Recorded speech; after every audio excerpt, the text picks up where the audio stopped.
From Tiyami Media, you're listening to Be Bold and Everywhere.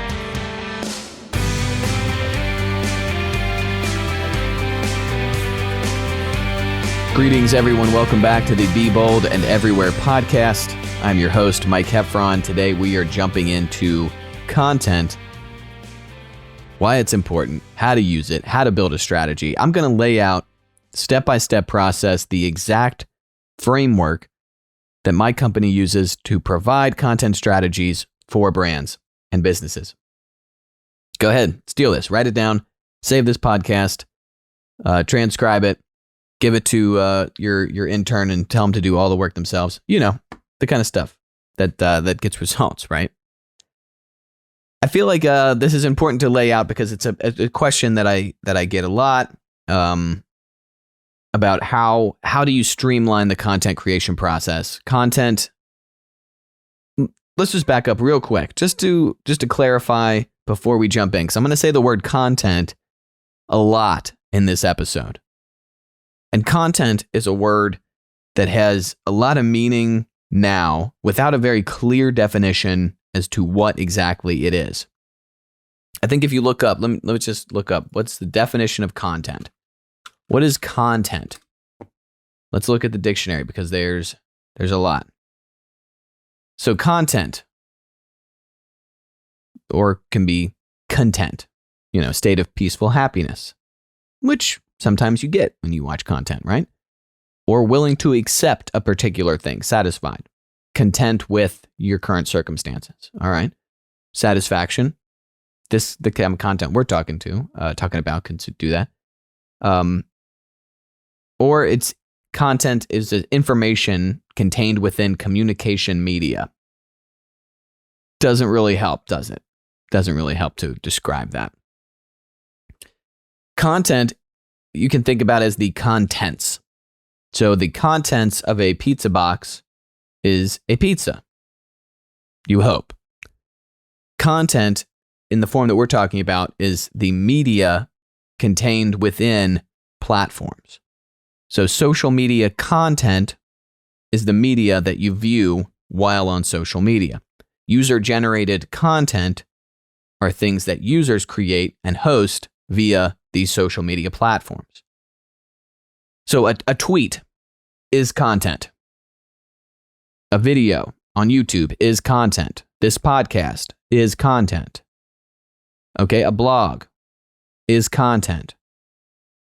Now, is it good or bad content? That's hard to say. It can be subjective. But when we talk about content, that's what we're speaking about. And content is media. And media comes in a variety of types, mainly 5.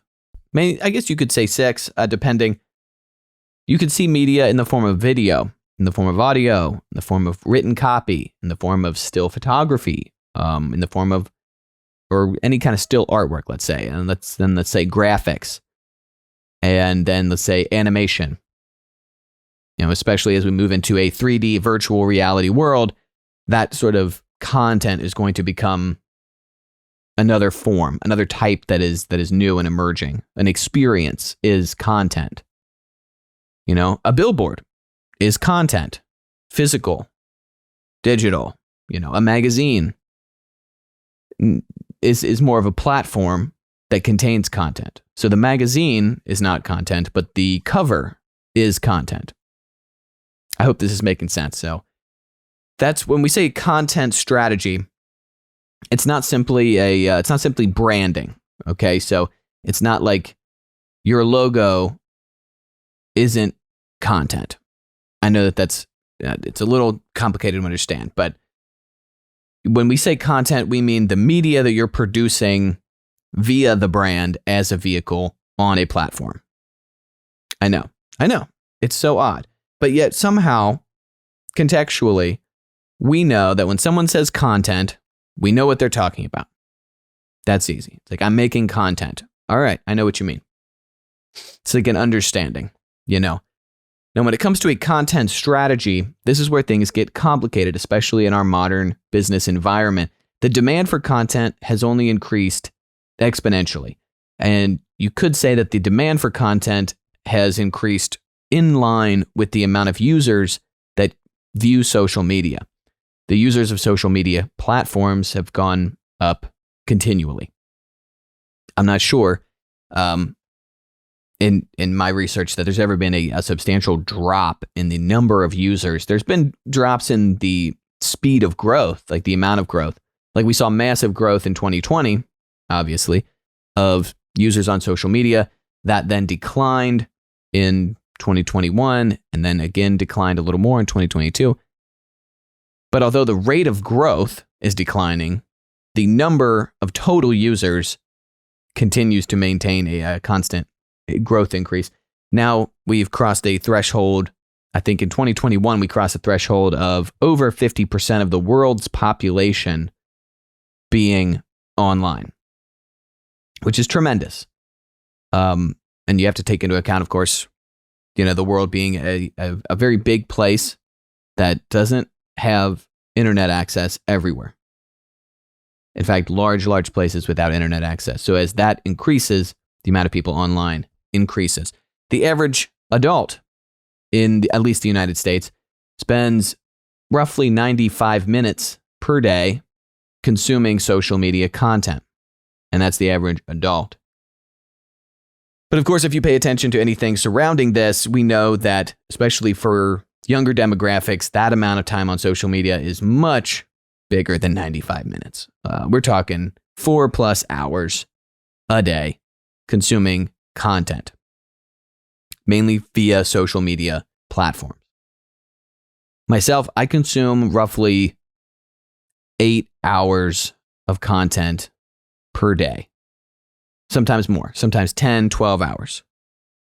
And sometimes I'm consuming multiple forms of content simultaneously. So I don't even know how you would calculate that necessarily, but that's just an example. And your audience, your target audience for your brand is online. We talked about that in the last episode.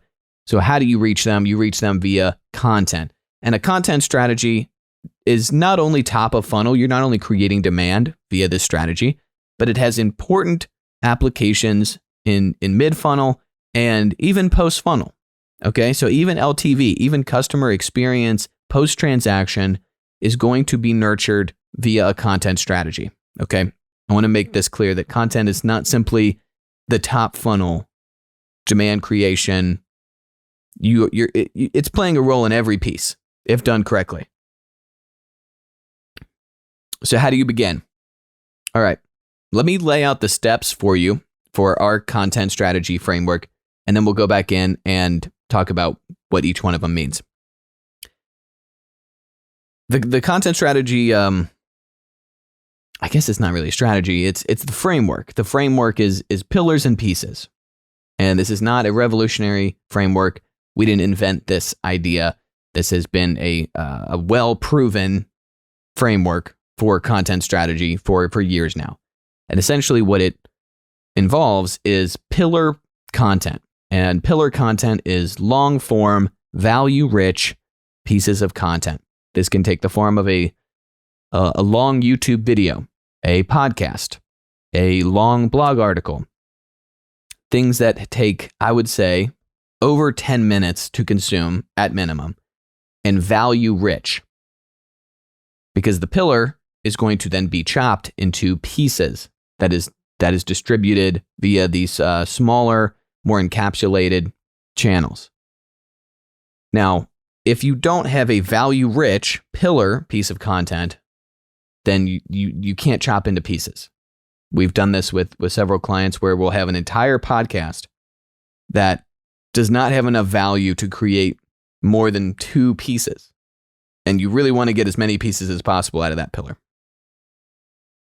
So if you want to begin this pillars and pieces, you have to start with step 1, research. You have to understand your audience by being a practitioner and answer these questions. Who are they? What do they want? Where are they? When are they there? How do they like to consume content, and how do they physically consume it? You answer those questions, then you can move to step 2, which is building your content strategy in its form. And that's choosing your pillar platform based on your research. and then choosing the pieces platforms based on your research.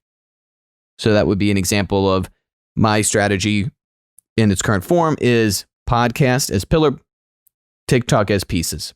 And then I just have various other little side platforms. You want to inject the personality of your brand, the voice of your brand, and you're going to set the cadence for your creation and publishing. Step 3 is the planning. So this is where you're forming the actual ideas and planning the execution of them, the scheduling, the script writing, the rehearsing, the talent casting. You don't even begin that idea process until step 3. Step 1 and 2 come first. Step 4, the actual creation. So this is the actual, you turn the camera on and you're filming it. Step 5 is your publishing cadence. And this is how frequently you post and where you're posting. And you first want to just be consistent. So you want to shoot for a consistent cadence first. And once you're consistent, then you can ramp up to be competitive within your category. And step 6 is the nurturing cadence. And this is the lifetime of the content, the lifespan. Certain content is going to have longer lifespans, and you can increase this lifespan by injecting a nurturing cadence, which is physically engaging with communities around that content. Follow those steps. Now you have a content strategy. Bada bing, bada boom. Let me know how it goes. But let's take it back now and let's dial in and talk a little bit more about each one of these steps, starting with the research phase. This is so underutilized that it is shocking to me, because a lot of creators that are hired on to do social media content for clients, I think they just want to jump into the creation process right away. I get it. It's exciting. It's the fun part, you know. But without doing this deep research first, you're going to spend too much time just posting into the void, and it's not going to be effective, and then the strategy is going to get scrapped. They're going to say, "Oh, content doesn't work for us. We tried it." Well, did you really try it in its actual professional way, or did you just kind of throw something at the wall? So let's go into what you're going to research, because you can spend all day and all night forever researching, but let's dial into some specific questions that you want to answer. So you want to know who your audience is. This isn't even in content strategy. This is just marketing, period. So at this point, you should already know who they are. So just apply that customer profile to your social media content strategy. Then you want to think about what they want as far as content is concerned. Are they looking for just entertainment? Some people are simply looking for entertainment. Maybe they're searching for a solution to something. Maybe they're curious about something. They're looking to be educated about something, whatever it is. Maybe they're looking for inspiration, motivation. Those are very big genres of content. Perhaps they're looking for validation of a choice that they've already made. And these are all going to be determined by their algorithm. So social media platforms and content strategy in its entirety is a two-sided front. On one side, you have actually creating the content to reach your audience. And on the other side, you have the algorithm. So the way that social media platforms interpret the behavior of the user and curate an experience.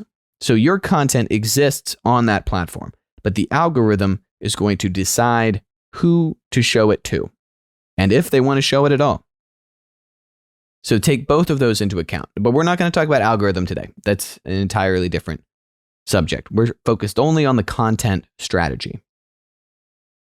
So once you figured out who your audience is, which you should already know, what they want as far as what they're trying to get out of this experience online, now you want to figure out where they are. There's a lot of platforms, all right, and all of them are in fairly high levels of maturity at this point. There's some new kids on the block.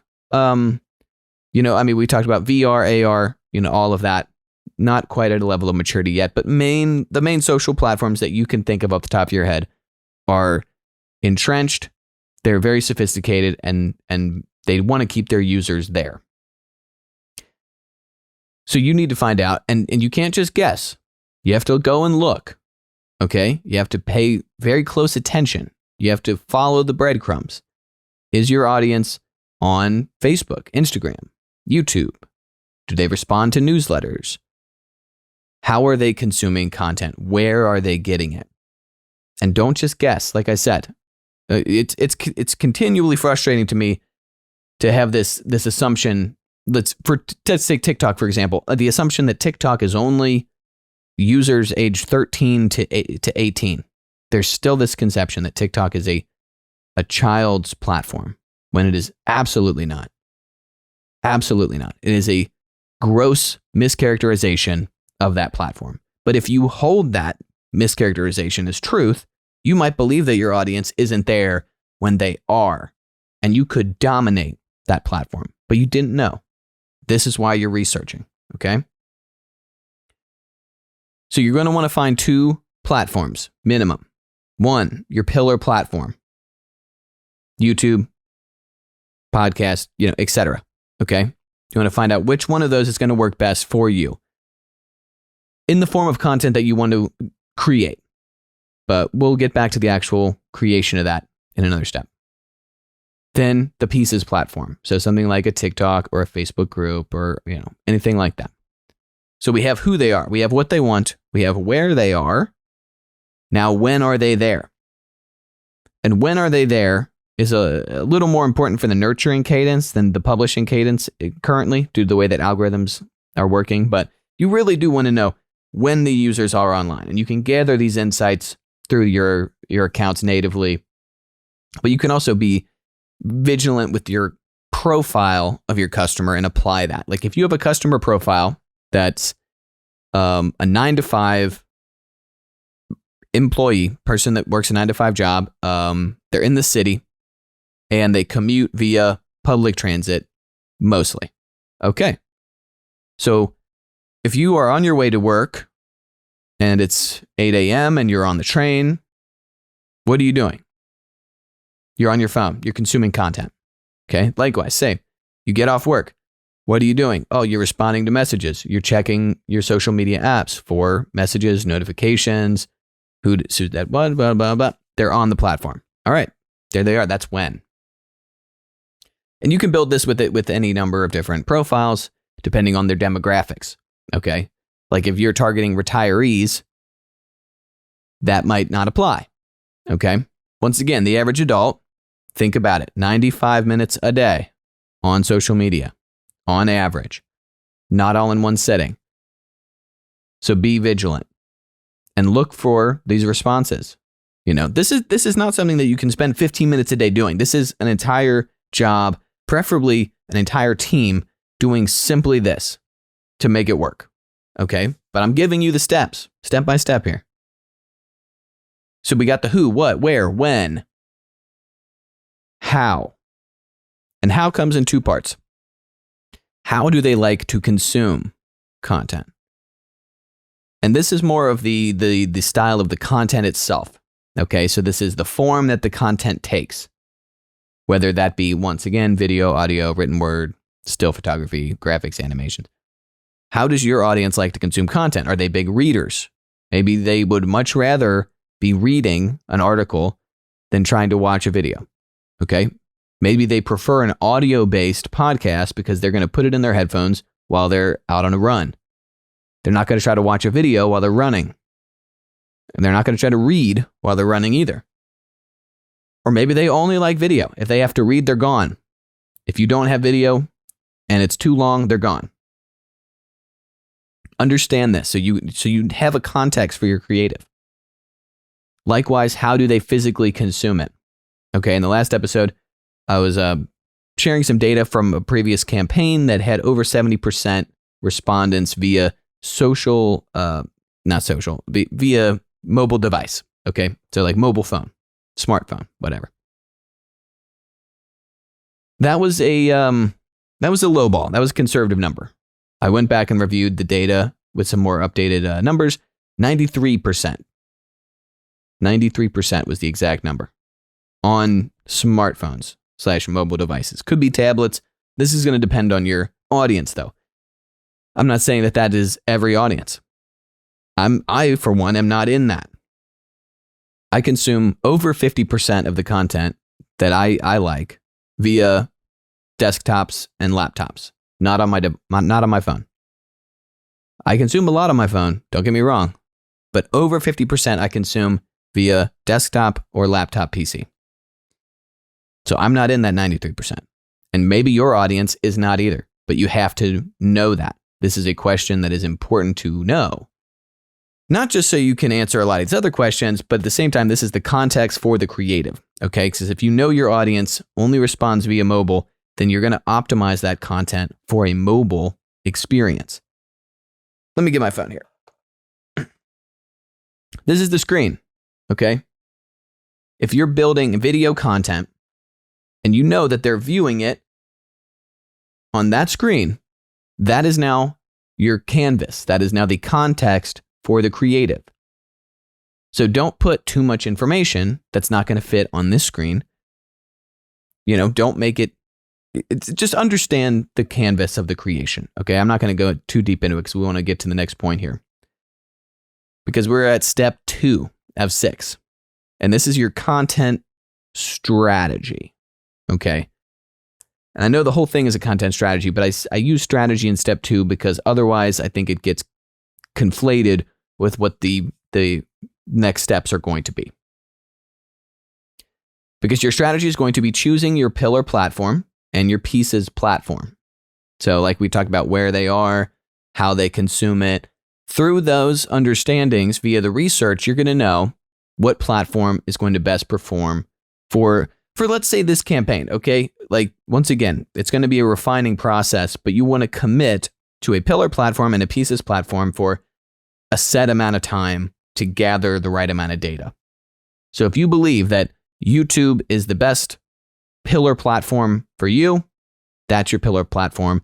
And pieces are going to be where you're chopping those little bite-sized chunks of content down and distributing them. That can be TikTok, Instagram, Facebook groups, once again. Now, once you have your pieces and your pillar, you're going to want to inject the personality of your brand. And I like the term personality of the brand, and not just voice of the brand. That was a term that we heard a lot. What's the voice of your brand? Okay. The voice is just part of the personality. Okay. A brand can have an entire personality that has multiple different moods, multiple different viewpoints that are subtle. And the voice communicates those. So you're going to inject that into the content that you're creating. Then you're going to set the cadence. Okay, and this is sort of the rhythm of how you're creating and publishing the content. And this is important to decide because it's very easy to get caught up in this process of creating and publishing, and if you find a bottleneck and if something stops, it can really throw off the cadence of everything else down the line. So how often are you going to create content? Are you going to write a blog or a newsletter once a week? Okay, are you going to release a podcast once a month? Once a week? Twice a week? And if you're releasing them twice a week, are you recording them right before you release them? Some people will film 20 TikToks in one sitting and then publish it over the course of 20 days. Whatever cadence works for you. This is a personal question. This is just something that you need to decide, not necessarily something that's not one size fits all. And likewise with your nurturing cadence. So what I mean when I say nurture is when your content is posted, you don't just abandon it. Okay. You want to stay in there. You want to comment back to everyone that comments. You want to be sharing this content into relative groups and then managing those conversations. You want to be answering the right questions. You want to be continually finding new places that piece can live and have its own little time there. And you're going to nurture those conversations. And if you can, create conversations even around the piece of content itself. Go to Reddit forums and create content. Once again, we're getting off topic, but that's nurture. And as the last part of your strategy, you need to figure out what the goal of the content is and the data that you're looking to collect. Okay? Because while the metrics online, like as far as likes and views and shares and all that, that's all great. Is that what you're looking for, though? You need to set what the intent signals of the, let's say, the conversion of whatever it is. Maybe it's a sale, maybe it's website traffic, maybe it's views on something, whatever it is. Once you decide that, you have to be able to collect the data around it to know if the content is working as it's an intended tool. Not just that it works as content, which maybe that's all you want, but if the content is meant to serve a purpose, then create goals and data around that. So that's step 2. Give me 1 second here. Step 3 is your content planning. So this is when you come up with the ideas for the content and how you're going to execute it. Notice how this is step 3. Before I said this is typically the step that many content creators and brands want to jump to right away, is the ideas for content and how you're going to make it. Do not skip step 1 and 2. Otherwise, once again, these ideas might be great. They might be great ideas. But if you don't do step 1 and 2, you're just going to waste that idea and you can't use it again. Just saying. But this is when you get creative, okay? This is when you create ideas for content and figure out the exact ways that you're going to execute those by scheduling the creation process, whatever that is, by writing, whether that be the actual blog or whether that be scripts or whether that be doing the research for a blog or a YouTube video or whatever it is. This is rehearsing if it's something very active. This is casting if you want different forms of talent or someone else involved in it. This is, once again, a job that takes more than one person to even accomplish. It's not a 15-minute a day type of thing. This is deep level brainstorming, and you're going to want a lot of ideas. But there's not much I can really go into beyond that in step 3. We could talk about how to come up with ideas and how to execute them, I suppose. Let me just caution you against directly copying any content. Use content that works within your audience and maybe put your own twist on it, Like if you see a piece of content where someone answers a question and it gets a lot of responses, perhaps you just simply answer that question in the way that you would answer it, but not word for word. I see a lot of creators take content and directly steal it. Like word for word, directly steal it. And while it may work because they stole it because that content worked. So sure, it works for them. But as soon as the veil is lifted and it's revealed that you actually stole that content, it's a complete negative. It's a 180 from a positive to a worse than being unknown is being known for being a thief. So just saying, wouldn't recommend that. But don't feel like you can't take inspiration from other content creators. That's art. That's music. That's everything. Okay? You don't have to reinvent the wheel every single time. Step 4 is the actual creation process. Okay? And from pillars into pieces. So create the pillar content first. Focus on injecting as much value as you possibly can into that pillar, but also understand that the pillar is going to be cut into pieces. So with the context, knowing that this is going to become micro content, you know that you have to inject a lot of value into moments within that pillar. Okay. And then using the right pieces is the next part of the creation. So that's, once you've say you filmed an entire YouTube video and now you need to edit it into these pieces, you shouldn't use the intro as a piece because there's no value there. And in a long form piece of content can have intros, can have rising arcs, but as a piece that doesn't work. because it's out of context and it doesn't have value in itself. So think about that. Think about sound bites. Think about chapters. Think about how to inject as much value into these pillar pieces as possible. I mean, it doesn't matter what kind of content either. Like blogs, for example.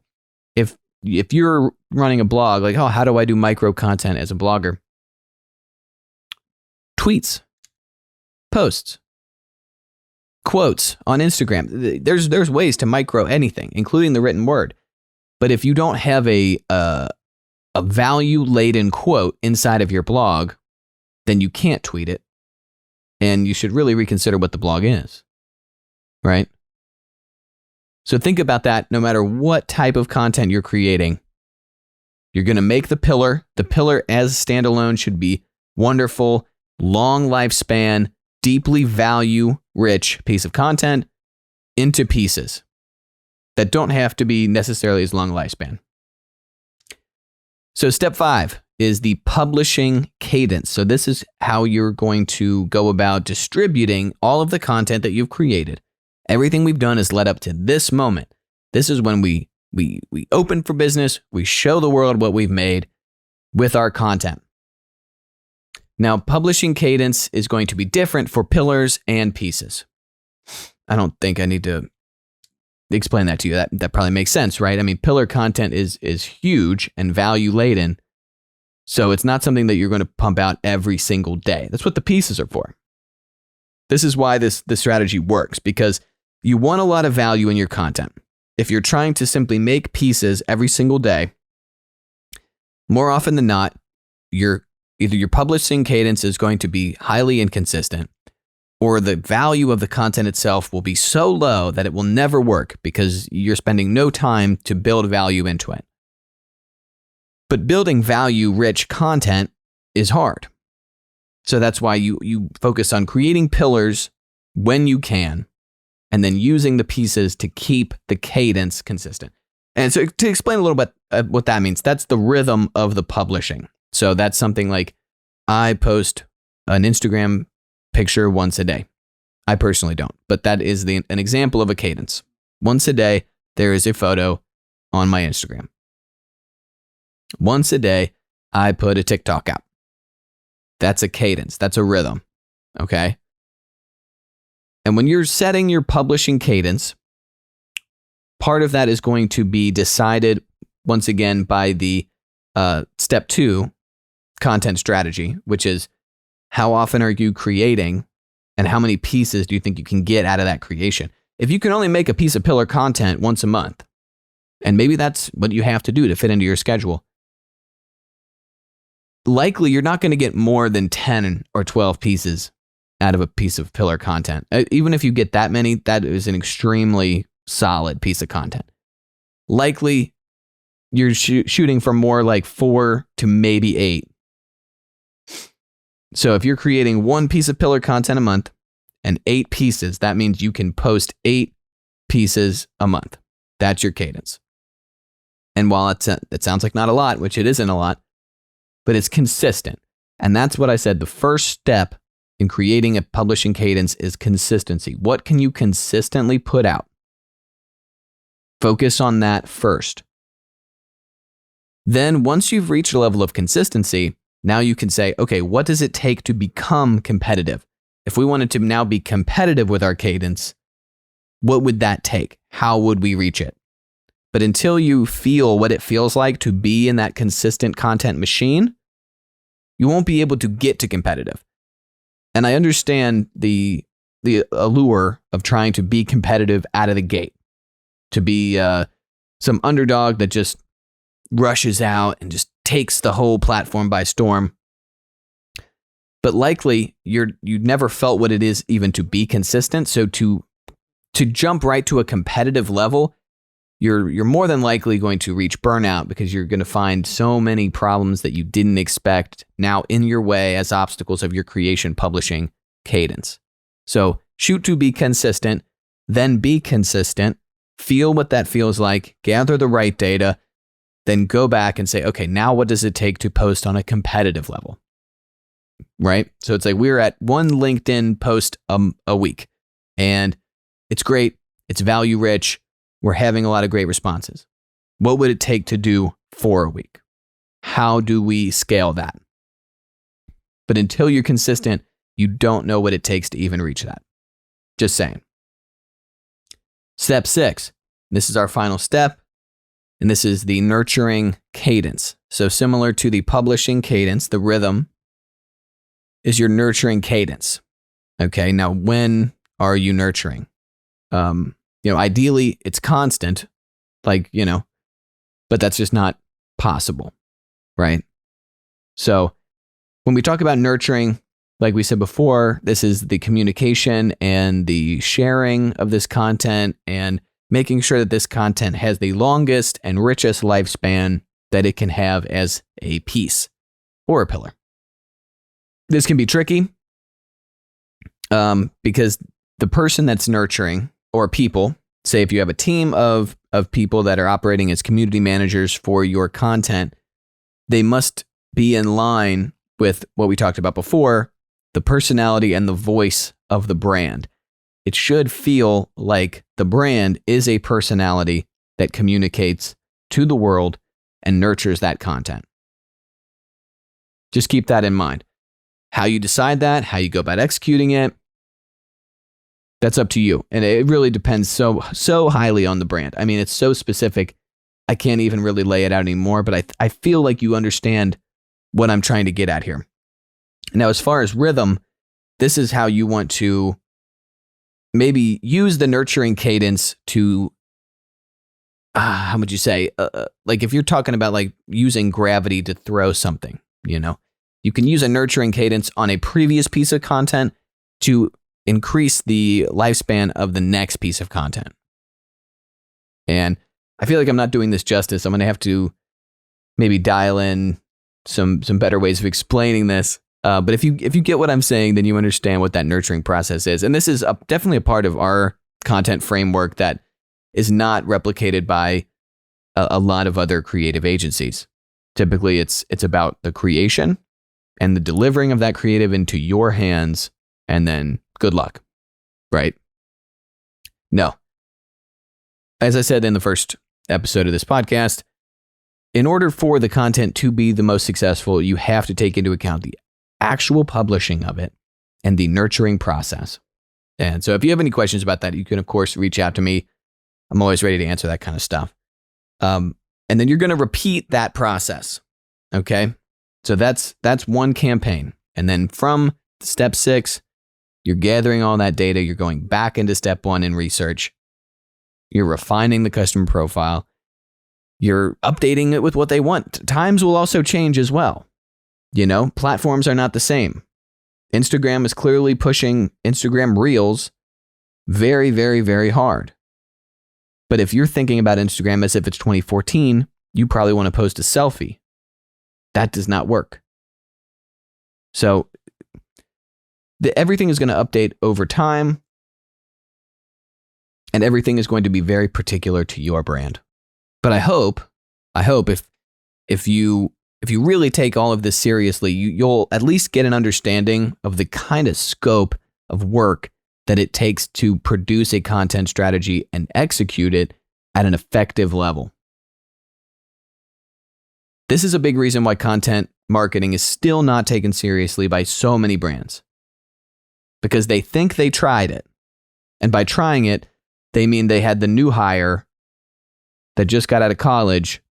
They threw them on social media and expected them to produce an entire effective content strategy alone, in addition to doing their job that they were hired to do. Or it's an intern, like, oh, you're going to be the social media intern. It's not a job for one person. It is impossible to perform solo unless you are a superhero. There are some super creators out there. But in my experience, it's to run a completely solo content strategy operation for a brand, you will almost never reach that competitive publishing cadence that we talked about in step 5. Because it's simply, the workload is too much. You could put in 40, 50 hours a week and never get to that competitive publishing cadence while also driving the actual goals and metrics that matter. because it's so insurmountable. It would be like trying to run an entire restaurant with one person. You know, the same guy that's cooking all the food, is taking all the orders, is doing all the dishes. That's what it's going to feel like if someone is trying to run an entire content strategy just on their own, much less as a side to what they're doing. And this is how brands treat social media marketing in its current state. That's what we're trying to change. And that's why, Tiyami, we only work with progressive brands that understand the power of content. They understand how important it is and the kind of reverence that it needs to be shown before you even begin this process. And they understand it's important because they've felt the results. They felt the bottom line. Their sales team says, wow, this is a big difference. That's what happens when you take it seriously. So I encourage you all to steal this step-by-step framework, to look into it more, to begin your research process, and we'll see what happens. Thank you guys so much once again. This is Be Bold and Everywhere. Make sure to follow us on Apple Podcasts, Spotify. Leave a review. Hit me up. Let me know what you think. Drop it in the DMs. And I'll see you next time.